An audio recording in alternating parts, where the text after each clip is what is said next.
Here's a few tips from a small business owner that I learned along the way. Number one, it's very good in the beginning to have a plan. They always tell you it's good to have a business plan. That is very important. But it's also good when you're starting to have a plan of marketing, because that is the biggest part of whatever it is that you're doing. And this is like if you're creative in like making things, drawing things, designing things, writing things like books and any of these things, because you think the hardest part is when you're creating it and it's not. It's being able to bring it to the right people. It's being able to find that audience that you're looking for so that you can give them what they already need. It's not convincing them to buy what you have because you need their money. No, it's bringing to the table what they're already looking for, what they already need, and then because they find value in it, you're going to benefit from that on the back end. Now, for me, I started this business actually starting 2023, I believe, and it's 2025 right now. But it was a long-winded process and a lot of learning I had to do along the way. And yes, I've sold many books, but I've learned a lot of lessons that I wish I knew in the beginning of selling these books that would have benefited me and not wasted so much time. And the first thing is, of course, like I just stated, marketing is super important. If you're not good at that, then you need to outsource and find someone who can help you with marketing. Now, in the case where a lot of people use it now when they're using Amazon KDP, when they're making books, that is, they use that as their way of marketing. Or if you're using Etsy, you use Etsy to basically market for you and you just pay a fee. And that does work. But at the same time, if you want to go bigger and work with a, publishing company and things like that, that's another way as well, because they market for you to a wider audience and they know how to draw the people who want your book using SEO, using the title, all that stuff. It matters. So it's something to consider. Although it's good to have your book design, your design for whatever it is, that's super important. Now, if you're doing vendor events, it's a little different. Yes, you have to market, but it's a different type. You're marketing face to face. So your job is not to try to, and I've seen this a lot at vendor events, force people to come look at your stuff and lowball your prices so low just so you get sales. No, you should never be tearing down the value of your product just because you want to make money. I will say though, there are situations where you really need money. So yes, I understand that. But when it's just because you're wanting to make sales, you should check yourself, because that shouldn't be the point. The point is to give the value to the people who it's for, okay? Your work is valuable. Whatever you created, it is valuable, but you must find the people that it's for, because they will value it. Other people are not, they don't always want what you have because they don't value it, they don't need it, they're not looking for it, and that's okay. They just want something else. I've been at vendor events where I've seen people, hey, you want this? Come over here. I got the best stuff. Oh, you don't want to pay this? Okay, I'll pay this is okay. Okay, I'll give you a deal. I'll take down $25 on it. And it's like you're making no profit because you're caring more about just selling the item than the value that you have to give the person who already wants it.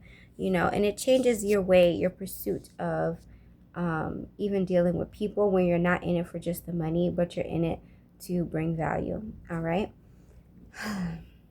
I'm not perfect at all these things. These are just things that I've learned along the way that I hope can help you on your journey as an entrepreneur, because nobody really taught me this stuff. I'm learning as I go. And some lessons are best learned that way, but they can feel uncomfortable because they take time. Another thing I learned is pay attention to quality. Of course, you can easily create something fast and throw it out there, and somebody's going to buy it because, well, they just might want that already. But when you have integrity, you should care about what you're giving to other people in like the mindset of, would I want this?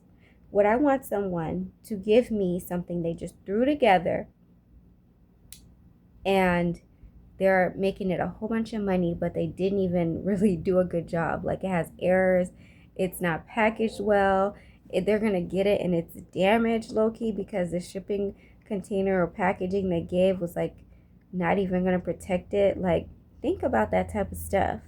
it's not just about quick money, although money kind of becomes the center of people's mindset. It's about value, it's about integrity, it's about caring about quality. And it doesn't mean you have to be selling, the most fabulous perfume.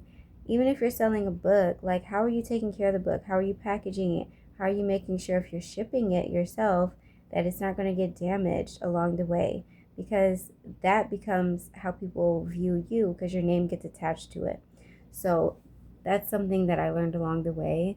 And it was a hard lesson because I realized a lot of big companies don't care about the quality of the product all the time, because they just care about funneling things quickly and they don't have time to worry about those things. It costs more money, it costs more time to make sure everything is very nice and well done. So, but when you're making your own business, you should care about things like that. All right, and last thing I'm just going to share is, when you're making a business and you have this creative idea in mind, don't lose sight of what you're doing and why you're doing it, because you can get distracted with what anybody else is doing around you and say, oh, I can do that too, or maybe I can add that, and it can blindside you in the way of, like, now you're focused more on doing little things and you miss the whole big thing you were doing in the first place. I had this problem where I had this book, the first book that I created, that God inspired me to create. I created it and it cost a bit to make it, and so I was going to have to make it a certain price because of the price to create it. And I started, yes, I had it, but I started buying cheaper things to sell in my shop, and those things will sell faster, so I kept buying more and more of those things, and I started losing focus of the fact that the main thing God gave me to sell, because of the value of it, was those books, because it was teaching the basics of the Bible that Christians and believers in Jesus Christ should know. So don't lose focus. That's why writing the vision down is super important. When God inspires you, gives you a vision for what it is you're supposed to do, write it down, because you can get distracted and you can get derailed in the plans in which He's giving you to do, simply because there's other easier ways to get it done. But the easy way is not always the best way. Usually it isn't. I hope these tips helped you. Have a nice day. Bye.